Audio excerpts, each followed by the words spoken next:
Book of Wars against Jehovih, Chapter 32. 1.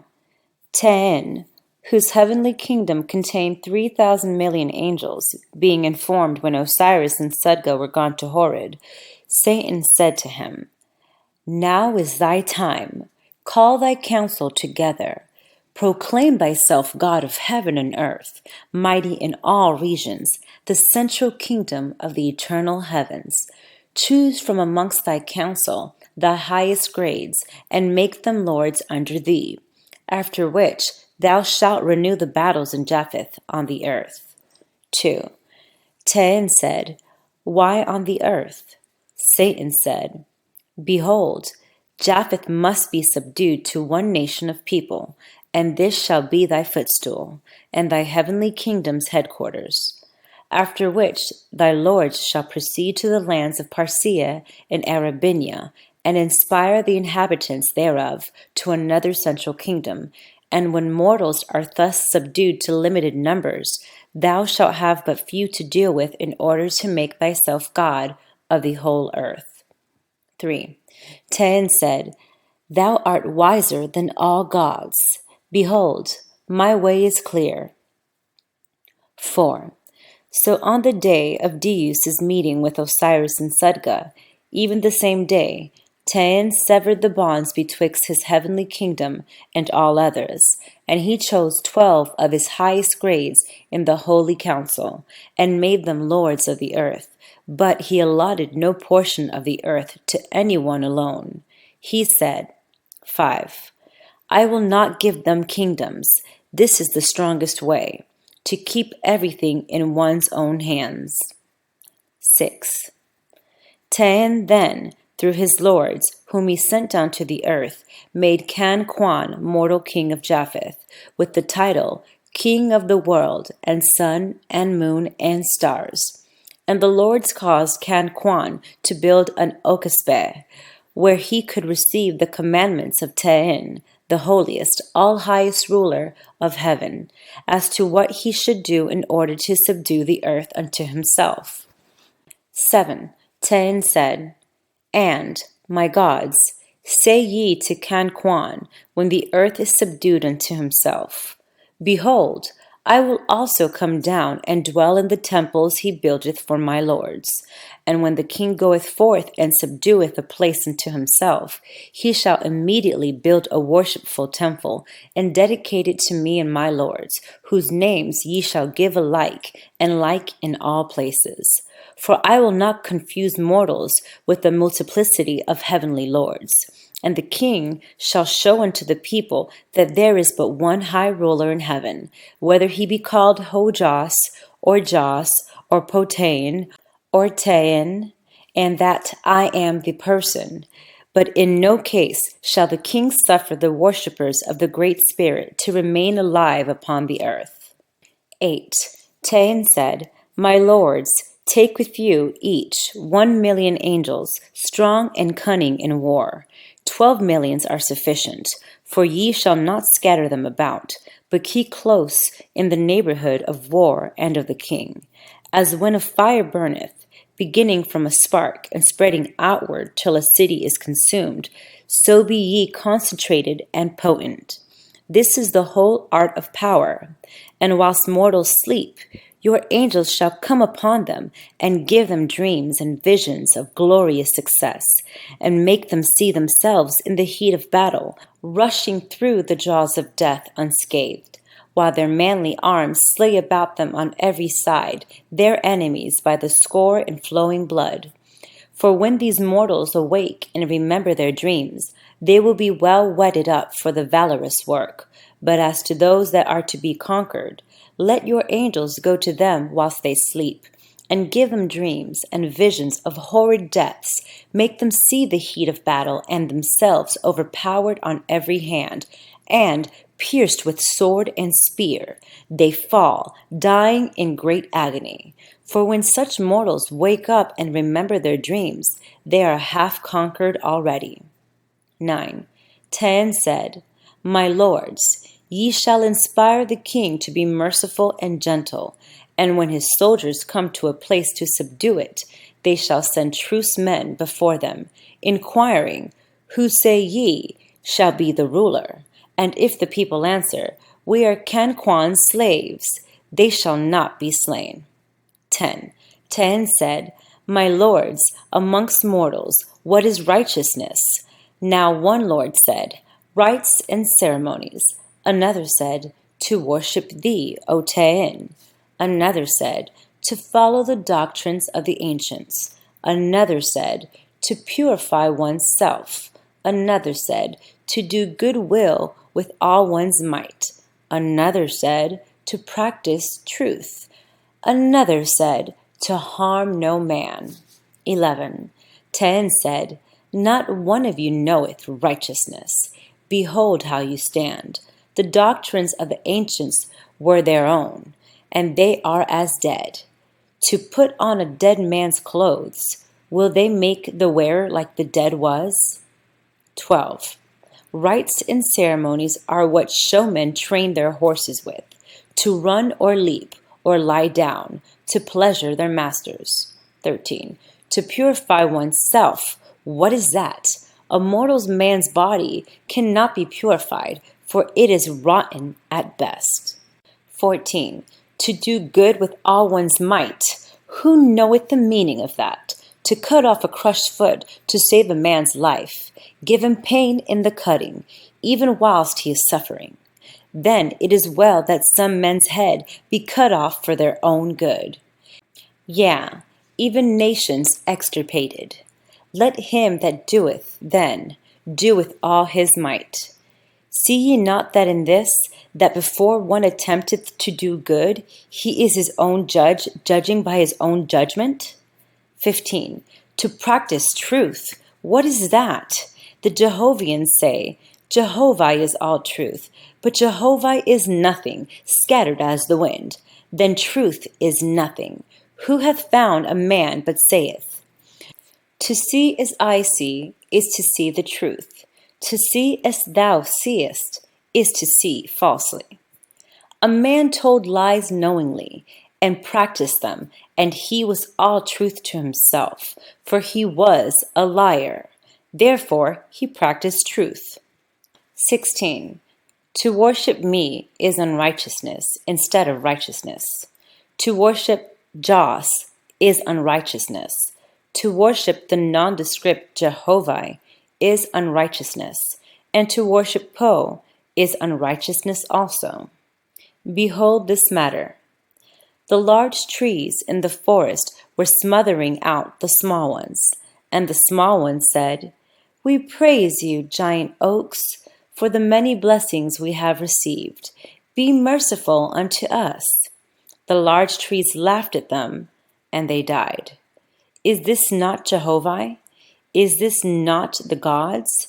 For all mortals, at best, are but as unhatched eggs, and when they are dead, their souls are as hatched chickens, for the gods to play with, and to use in their own way. 17. Ten said, Teach ye this to mortals, and tell them, moreover, to choose what God they will, and if it be me, then I will labor for them. If it not be me, then am I against them. This then is righteousness. Reciprocity betwixt gods and mortals. Reciprocity betwixt mortals themselves. To war for opinion's sake in order to develop steadfastness, to help the helpless, to feed and clothe the stranger, and to worship the father and mother. Chapter 33. 1. Tain's lords and their angels departed out of Chesugao, Tain's heavenly place, and descended to the earth on their mission, and this is what came of it, to wit. 2. Can Quan was the son of Quan Ho, a flathead, but Can Quan came of the converts to the Brahmin priests, and so had not his head flattened. But because Suis and Sargis had been long in their family, they descended to Quan all the same. And he could see and hear the angels and their lords, hear all the words spoken to him, a most excellent thing in a king, when Drujas are restrained from observing him. 3. The Lord guarded Quan on every side, day and night. And Quan, being stupid because of the flatheads of his parents, he was well suited to carry out all that was commanded of him. So he at once announced himself with all his titles, and sent heralds hither and thither to proclaim him and let all peoples and kings know that he was coming to subdue them unto himself. 4. Quan issued this decree, to wit, Quan, king of the world, and of the sun and moon and stars, I command.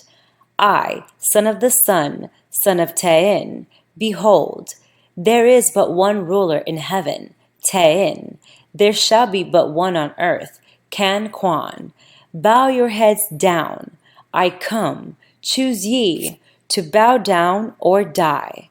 One or the other shall be.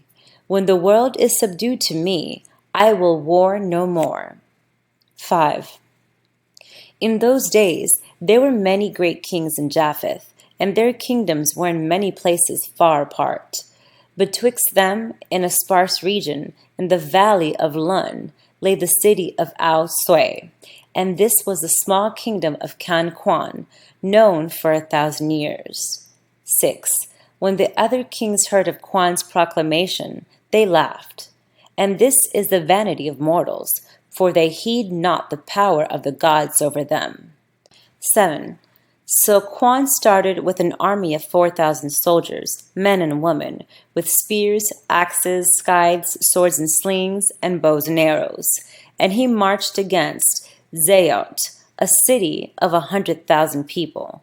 And here ruled King Ch.32 with 20,000 soldiers. Ch.32 laughed. He said to his captain, Send thou 1,000 women soldiers, and kill Quan and his army. They are mad. They know not what war is. 8. The captain went forth to battle, but he took beside the 1,000 women soldiers 1,000 men soldiers. But lo and behold, Quan and his soldiers knew no drill, but they ran forward so strangely that their enemies knew not how to fight them, and they fled in fear, save the captain and 100 women, who were instantly put to death. But not one of Quan's army was killed. 9. Ch.32 was angry, and he sent 10,000 soldiers against Quan's ragged army. And when the battle was begun, the angels cast clouds before the hosts of Ch.32, and they thought they beheld hundreds of thousands of soldiers coming upon them, and they turned and fled also, save 500, who were captured and instantly slain, men and women. 10. Ch.32 said, It is time now I go myself. My laziness has cost me dear. On the morrow I will lead 30,000 pressed men and women, and make it a day of sport to slaughter Quan's army. So the king sent his marshal to select and summon his soldiers during the night. Many were too frightened to sleep, and those that slept had such visions and dreams that when they awoke, they were as persons nearly dead. 11. Ch.32 next morning sallied forth out of the city to battle, going before his army. When he saw the pitiful army of Quan, he said, Of a truth, the world is going mad. That such fools have courage is because they know not what a battle is. With that he rushed forward, faster and faster, calling to his soldiers, but they stretched out in a line after him, for they trembled from head to foot, remembering their dreams. 12. Presently, Quan and his army started for them, not with orderly commands, but screaming and howling. Ch.32's soldiers took panic, broke ranks, and fled in all directions, save 1,000, including King Ch.32, who were captured and instantly slain. 13. And on the same day, Quan went and possessed the city, Zayot, commanding obedience and allegiance of the people. And on the following day, he set 20,000 men to work building a temple to Tain, pulling down other edifices for the material thereof. Nor had Quan a learned man in all his army, but the lords with him showed him how to build the temple. east and west and north and south, and how to make the archways and the pillars to support the roof, and the sacred chambers and altars of sacrifice. Of brick and mortar and wood built he it. And when it was completed, it was large enough for 12,000 people to do sacrifice in. And it was, from first to last, 40 days in building. 14. Besides this, Quan put another 10,000 men and women to clearing houses and walls away, and making new streets in many ways, so that at the time of the first sacrifice to the city of Zeot looked not like itself. And Quan gave it a new name, Luan, and commanded all people to call it by that name, or suffer death. 15. Can Quan made the people go and do sacrifice to Tain in the temple every morning, enforced a day of rest for each quarter of the moon, enforced worship on the part of children to their fathers and mothers, the father taking first rank. 16. Then Quan made them pray for those who were slain in battle, and these are the words he commanded them. Tain, Father of life and death, who feedeth on suns and stars, whose refuse is mortals. In thy praise I bow my head. For thy glory I lie on my belly before thy altar. I am the filthiest of things. My breath and my flesh and my blood are rotten. Death would be sweet to me if thou or thy soldiers would slay me, for my soul would come to thee to be thy slave forever. 17. Behold, my brothers and sisters who fought against thee and are dead, and I glorify thee because thereof. We have buried their rotten carcasses deep in the ground, good enough for them. 18. But their spirits are lost and wild on the battlefield, howling about. O Tain, Father, send thy spirits from Chesugao, thy heavenly place, to them, to help them out of darkness, and we will ever praise thee, our mightiest, all-highest ruler. 19. When they made the sacrifice, they laid down on their bellies, certain ones prompting them with the words which Quan received from the lords. 20. After this, Quan appointed them a governor, Ding Zhao, who was the first governor of a province in Japheth, after the order of governors as they exist to this day, which is to say, as a lord is to a god, so is a governor to a king. And this was the first of that order established by the gods of Hada. Prior to this, a like government had been given by Jehovih to the faithless, even as it had been given in its purity to the pure. So was it now given in its crudity to the crude. 21. Jehovah had said, independent kingdoms shall not exist side by side, nor shall one be tributary to another, but there shall be one whole, and the lesser shall be parts thereof, not over nor under them, but as helpmates. The wicked will not see this now, but their own wickedness will bring it about in time to come. And it was so.